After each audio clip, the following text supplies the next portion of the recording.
Start for our Club Our Future, our WST Community Share Scheme. Thanks, Pete. Okay, it's been a long time coming, this share offer. Some of you might remember about 12 months ago we did a leaflet drop outside a game in April, I believe. And we asked people, how much would you all be prepared to pay into a share scheme? And we were absolutely gobsmacked by the response, because at the time people came forward and indicated that they'd be prepared to pledge £250,000 to a share scheme. That was just an amazing amount of money. We were blown away by it, and that helped us convince the football authorities that we could take over this football club. That meant that Mark could put a line in his budget that said we've got the money not only to buy Wrexham Football Club but to run it. And that, for me, that was fundamental to putting a business plan together. So, a big thank you to all those people who pledged their support. Then in August time, we were faced with not starting the season. And again, you all put your hands in the pocket and raised £125,000 in, I think, 24 hours. Just mind-blowing. I've not heard of anything quite like it before. I don't know of any other football club that did that. And I know Rob's in the audience over there, Rob Clark, who was a big player behind some of this kind of rabble-rousing, getting everyone together and getting people to save the club. And again, if it wasn't for that, we wouldn't be in a position now where we're dreaming of a trip to Wembley. So, thanks to Rob and everyone for their support and money then. And then, of course, we launched the Red or Dead scheme, and that brought in 60k. That was the first stage of this community share offer, and almost 90 people deposited £60,000 in an account held by our lawyers' Cobbitts. So again, that was more evidence, that was hard cash that we had in our bank account, or rather Cobbitt's bank account, to show that we could run this football club. And this all helped us convince the football authorities that we were the right people to take over Wrexham Football Club. So when you look back 12 months, as Pete said earlier, when the HMRC issued a winding up order, and the conference were threatening to not let us start the season, we've come a heck of a long way. And of course, by November time, we took over the football club with your support, and now we've reached the playoffs. So, it's been a heck of a turnaround. And as Billy said earlier, he's not experienced anything like it in football.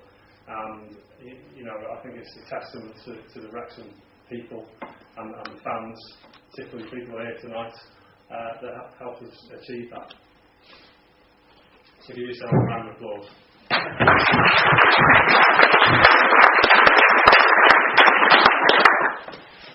Okay, I'm just going to hand you over to Mark Williams, our Treasurer and Director of Wrexham Football Club.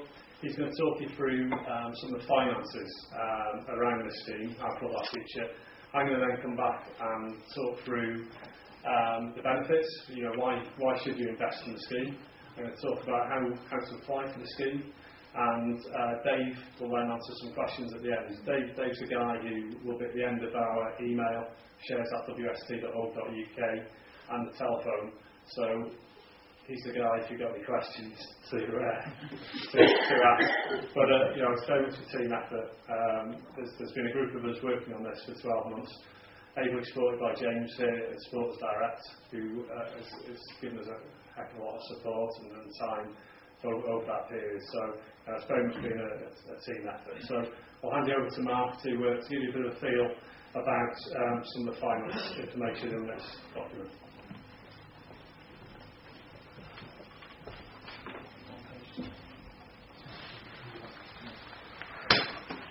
Thank you, Richard. Just go back one slide. I'm just going to take you back to August 2011 when we were in the room just next door. When we did the SGM, when you gave us the approval to go and acquire the football club, and in that time we put a forecast together that said the club could lose £730,000 over the course of the 2011-12 season. But a lot of water has travelled under the bridge since then, and these are the main highlights. We forecasted average attendance 3,100. we've come in at 3,800, so we're 700 people up on average over the course of 22 games so far. We've had no home matches cancelled at peak times. You take, for example, when we played Telford, we had 5,900 New Year's Day. We provisioned for that game to be cancelled and be on an obscure Tuesday where the crowd would be a lot less. We made the third round of the FA Cup and went to a replay and got TV coverage from that. And also we sold 3 players which we did not budget to, and 2 of them went to Premier League football clubs. On the negative side, the delay in the takeover, we hope to take over around August time. Unfortunately, never went through to the last day in November when we played Darlington at home on 30th November. But since September, Wrexham Supporters Trust and yourself as fans and owners of the club have been paying the wages since then, even though our takeover date was the 30th of November. And since then, to keep the club running, we have invested £270,000 of the funds we had available in share capital in Wrexham AFC Limited. Net result of that, as I said, we've injected £270,000.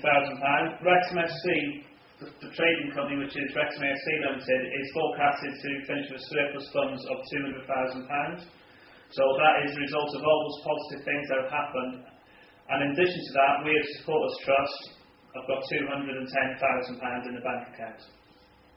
By the end of June, the only debts that the football club will have will be normal creditors, and that really is trade creditors for what day-to-day activities, and also 1 month of VAT and 1 month of PAYE, which will not be due anyway at that time. However, big caveat on this, and this is the reason why we're here today and launching this, is that if we did nothing to this football club, it would still lose money as a football conference club, and in effect we'd be spending £1.27 for every £1 we earned in. Obviously we need time to stabilise that and turn the business around into a break-even situation, which we'll be aiming for, but the idea of the community share issue will give us a bit of time to do that, breathing space, and also to invest in the business, some capital projects that will help us increase revenue or reduce costs. Okay, and again, just looking back, this is the forecast we gave you. We said we're going to lose £728,000. As you can see, what we're projecting with all them, that's the net result for the end of the season. Just to put a few notes on this, actually, what you see here, we only took over on the 30th of November. When you see our fully audited accounts, which we're looking to do around October time, so we'll have like a football club AGM in effect, we will only show turnover from the day we took over, which is the 30th of November. But what I've done there, I've merged the two together. Otherwise, we've had all the benefit as since we've taken over with the player sales, the cup runs, etc. Whereas we haven't taken account all the costs that went on from August up to the 29th of November. So that's why, to make that clear, when you see different figures, just clear why that is. And also, our company was incorporated in July. We're going to move our year end 30th of June. You'll see that change on the company's house shortly. It's just so that everything start 1st of July, start the new season when the players come back from pre-season training. So that's why we're doing that.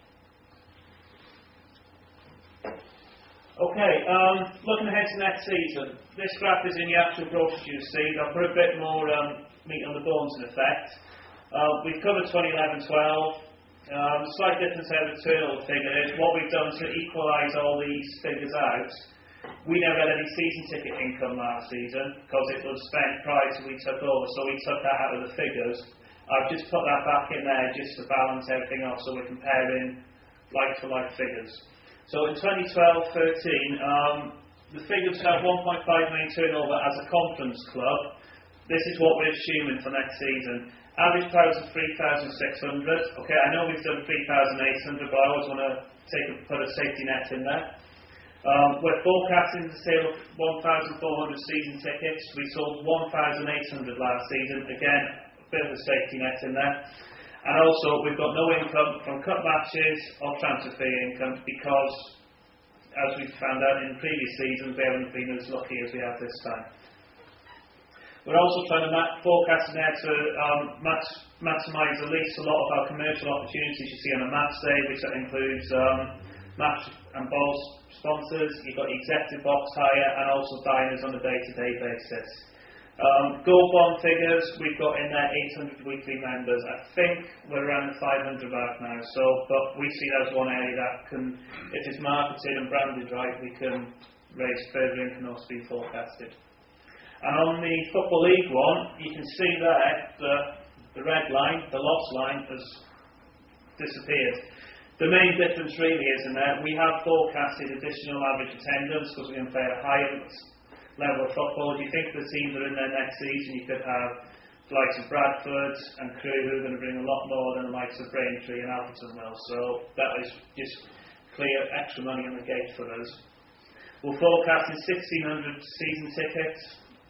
So again, forecasting a bit more because we think a higher rate of football will result in that. And the real biggest difference is what you get from the Football League. This year we're probably going to get 50,000 from the Football Conference, that's like a central subsidy. Football League, we're not sure what it is yet, but we've made estimates on inquiring with other Football League clubs. We think that could be in the region of 500,000 to 600,000. And the biggest difference is in that is the Youth Academy fund, the Centre for Excellence funding will come back. So, whereas we don't get that as a Football Conference club. So that's the main differences in there. And you can see there we've got is 700,000 extra turnover.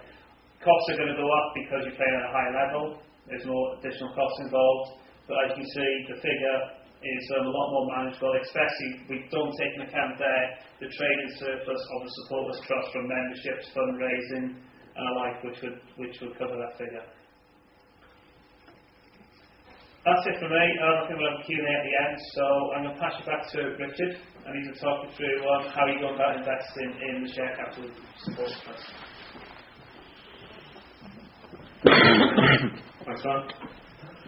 Okay, so hopefully you've all received one of these in the post now. We felt it was important to write directly to our members, people who have been members and perhaps their membership's expired, people who've invested in the escrow accounts, and also people who pledged cash back in April last year. So we did that before anyone else got this document. So we purposely didn't share this with the press initially, and we haven't put it on our website until tonight because we wanted you to see this first, because it's you, the fans, our members, who helped us save this football club, and we thought it was important that you were the first people to see this.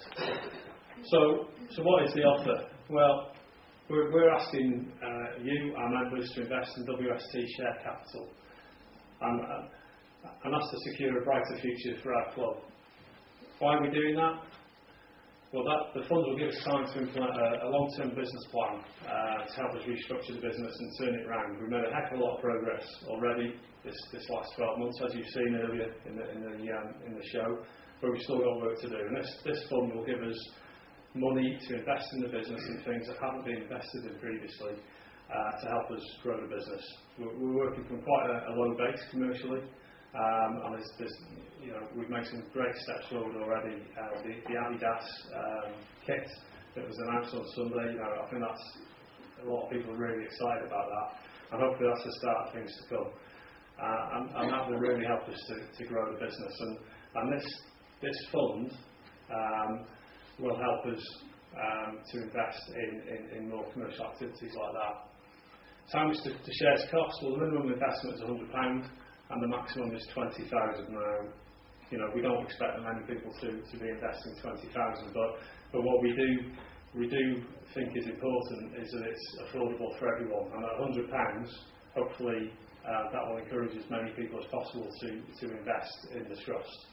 And I'll talk a bit later about different methods of investing and how you can perhaps stagger the payments. But essentially we want to make this affordable and open to everyone. So our target is to raise at least £300,000 by the end of the 2012-13 season. Currently, we've got almost £60,000 in the bank, in the red or dead holding account held by Covets, and that means we're 19% of the way there. Which, considering we haven't really pushed this scheme very much, isn't bad going. And considering back in August. When fans raised £125,000 to get the club started in the conference, I think that's amazing, really. So, we're starting from a good base. and hopefully everyone who deposited money in that escrow account will be keen to transfer it into shares, and we'll start from a good place. So the benefits. When we sat down and talked to James about this at Supporters Direct, one of the things we were keen on doing was making this an attractive offer. Now, as Pete said earlier, we no longer own the racecourse ground, but we do own the club, and we have to take as many opportunities as we can to grow that business, to make it successful and sustainable. And this scheme is designed to do that. But we need to make that attractive to you. You know, we felt it was important not to come back with a begging bowl and ask you to donate more money, because you pay to watch the match, you pay for drinks, you pay for food, and we're keen to emphasise that this isn't asking for more money for a donation or a loan. It is an investment, and if the club's successful, there's a chance you might get something back in the form of interest. So if you invest a minimum £100, you get a share certificate and potentially up to 2% interest above the Bank of England base rate. Now that's at the discretion of the board, and if the club can afford it. So it does come with some conditions, but if we do what we're confident in doing, which is turning this club around and making it successful, then we hope that in the future we can share that success with you, our members and investors. And that's important because, as I say, we didn't want to come back and ask for donations. We want this to be a proper investment. So that's key. So even at that minimum level of £100, there's a chance you'll get something back. Now for £250, we'll give a ticket to charity. Now this season, our chosen charity is Hope House, which is a charity that I'm sure lots of you know about. Supports children who've got life-limited illnesses, and we felt it was a really good cause and an organisation that we really wanted to support. So for everyone who puts in £250, Hope House will get a ticket each year that £250 is in the scheme, and they'll be able to give that to a child or a young person to come along to a match and hopefully enjoy a day out. And as a community-owned football club, we thought that was really important because it's giving something back to the community. This isn't just about making money and being successful on and off the pitch. We want to be a community club, and we have to demonstrate what we're going to do for our community. And this is the first step, hopefully, of many of those opportunities. So for £500, there's the potential of tax relief. Now, about 3 weeks ago, we applied to the HMRC's Enterprise Investment Scheme, and if we're successful, and we'll hear hopefully in the next couple of days, then people who invest more than £500 in this scheme will benefit from tax relief of up to 30%, depending on their own personal circumstances. And again, you know, this is something to attract people who perhaps lucky enough to be able to pay a bit more into the share scheme and get a bit back. So potentially for a £500 investment, you could get £150 back. So the trust will get £500, you effectively put in £350. So again, it's a little incentive to encourage people to invest in this. But as I say, that is subject to our application to the Enterprise Investment Scheme being successful, and we'll let you know as soon as we hear back.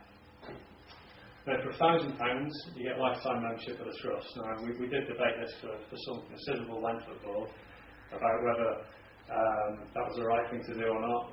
We felt we have to give you guys something extra. If you're going to put in that amount of money, we feel you deserve something back, and we felt the lifetime membership was the minimum that we should be doing, really. So we're keen to get your feedback on that. People have already been getting in touch with Dave at the shares at WST.org.uk account, and you know, so far this has gone down very well. We've had no negative feedback on this. We've gone back and listened to when you said the £250 minimum investment was too high. We've lowered that to £100, and we think this is now more attractive than it was before. There's a few more incentives in there for charity and for tax relief and lifetime membership, and hopefully now this is something that we can all buy into. I'm going to hand you over quickly now to James. James is going to give you a little bit of background on the community share schemes in other sectors, including football, but also in food and farming. Pubs and brewing might be a bit more interesting, but I'll leave it to James.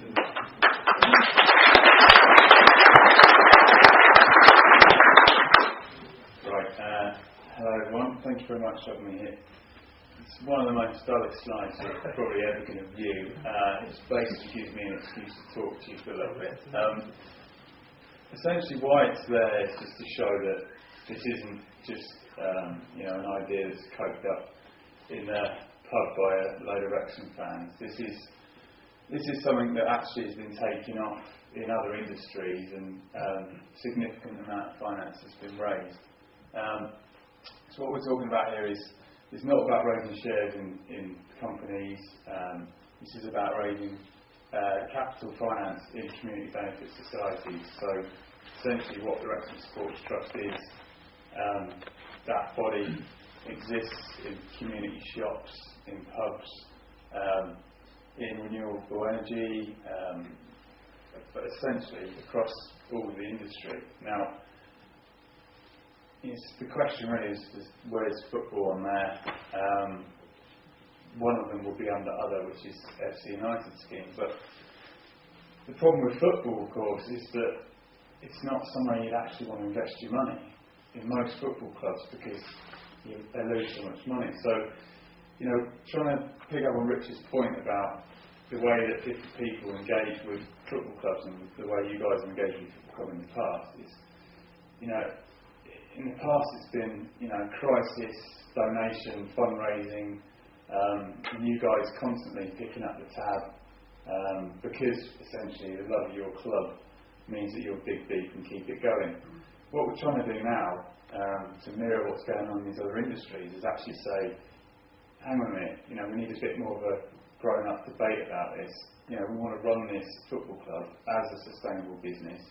We want people like Mark to stand up here, show you the finances, show you the problems, show you, the losses it's been making, so that everyone understands the picture. You can grill him. I'm sure he won't appreciate me saying that, but that's the way that we want football clubs to be run, and that's the way that the likes of AFC Wimbledon are running themselves, Exeter City are running themselves, Telford in your league are running themselves. So it can be competitive in football. But the argument to supporters and community is actually, times are changing in football. Just constantly asking for donations and fundraising isn't good enough anymore. It's not good enough in any other industry. And you probably see even now with the rugby league club at the moment, Bradford Bulls, where they're trying to raise the best part of £1 million. No one's asking how that's actually going to make a difference to the way that club runs, once they reach that target. So what the begging bowls could be out, in 6 months' time again. So this is a different way. This is an investment. This is money that you're still going to hold on to, and that Wrexham Supporters Trust hope to be able to pay back to you over time once the club has grown and developed as a football club, and also hopefully pay interest. To just change that relationship between you and the club. Anyway, I've not talked about any of that, but I'll be around for questions and answers at the end as well.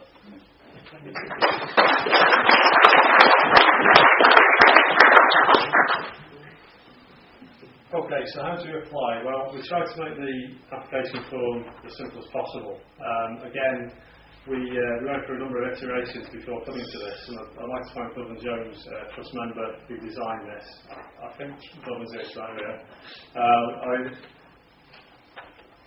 Dublin's just put hours upon hours into designing this, and I probably drove him mad because I kept going back with numerous changes and spelling errors, and I've got to say, credit to the guy for coming up with what is an absolutely tremendous design.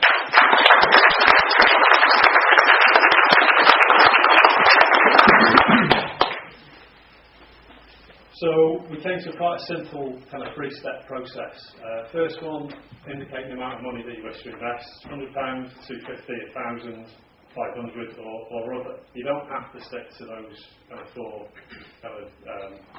target investments. You can do 1,200, you can do 120, you can do 150. Whatever it is you want to invest or are able to invest, we're more than happy to accept that from you. So if you're interested in doing something other than what's indicated there, just put it in the other box, and it will be gratefully received. Second step is to indicate how much interest you hope to receive. Now, we've given you four options here. First one is nil. So you might think, well, okay, I'm investing money in this scheme, but I don't want anything back. But if that's your preference, just tick nil. If you'd like to receive interest at the rate of the Bank of England base rate, tick that box. The other option is +1% or +2%. Likewise, just tick the box that you're most interested in. As I said earlier, if we can afford it, and at the club's discretion, we hope that you'll get something back in future. But we wanted to give you the option as to how much you want back. Because we think that's a fair way of doing this. If you don't want any interest, that's fine. If you want 2% plus base rate, that's fine as well. It's your choice. And the third one is to indicate whether you want to do this as a one-off or in 10 equal instalments or on an ongoing basis. Again, we felt this was important because not everyone either can afford to or wants to put all the money in up front. Now, we did explore whether to work with the credit union, for example, to do a kind of share save scheme.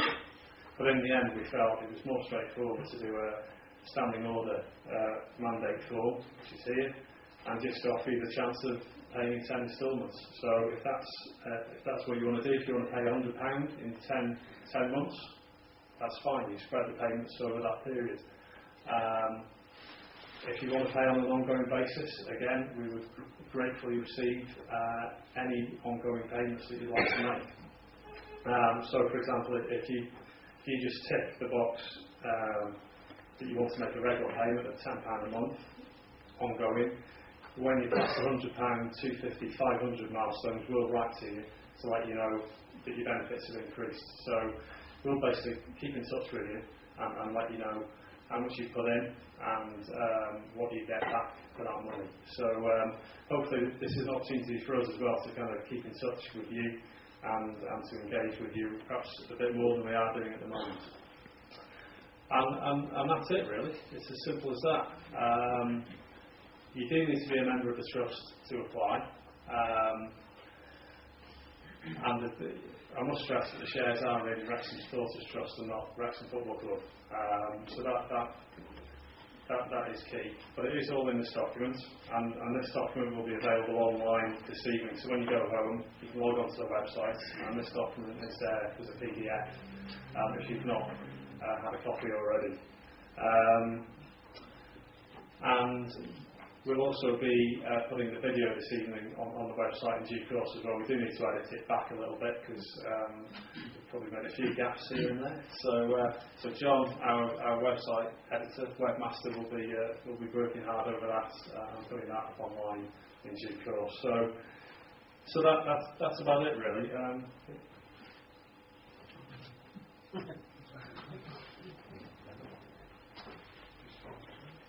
Okay.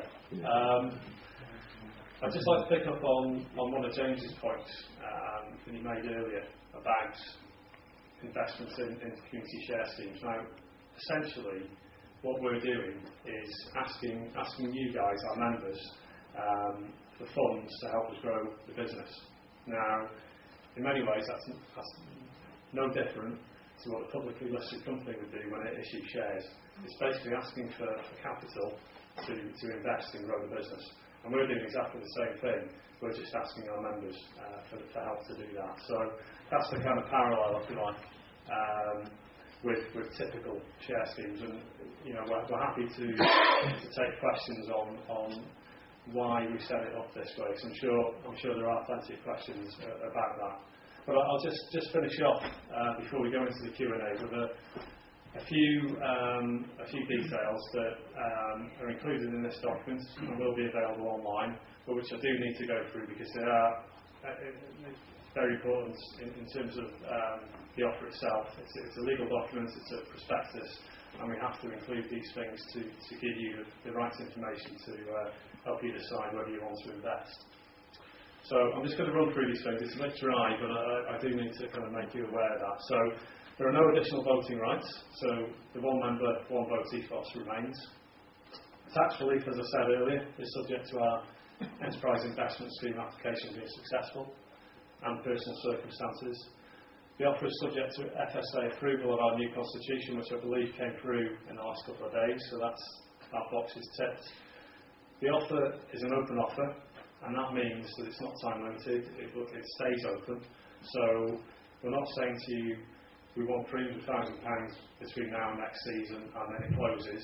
This offer will remain open indefinitely or until such a time as the board decides to either close it or change it. So obviously we're coming to the end of the season.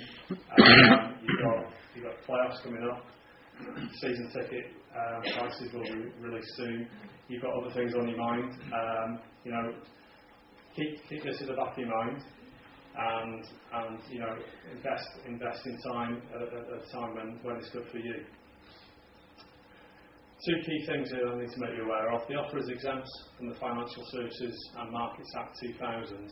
So that means that your investment is not safeguarded by any compensation, and you have no right of complaint to any ombudsman. As I say, that's something I just need to make you all aware of because of the nature of this scheme.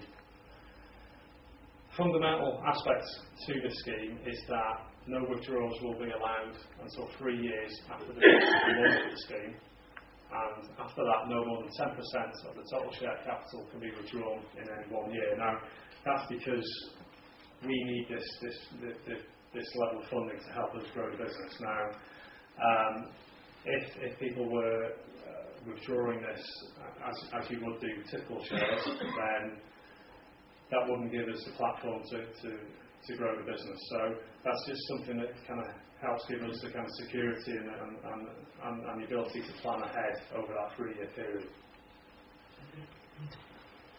So as I say, I'd just like to thank Dublin Jones, who designed the prospectus, and Les Evans, who provided the photographs for this, which, as I say, is fantastically designed, and it's another milestone in our history as a fan-owned club. I'd just like to hand you over now to the team for any questions. A detailed financial analysis which backs up Mark's summary will be available on our website tonight, and an FAQ is also available on our website. As I say, please contact shares@wst.org.uk or the Trust telephone number if you have any further questions after tonight. Our intention is to get back to you within 48 hours of any questions. But as I say, I'm going to open it to the floor now tonight for any things you've got on your mind right now.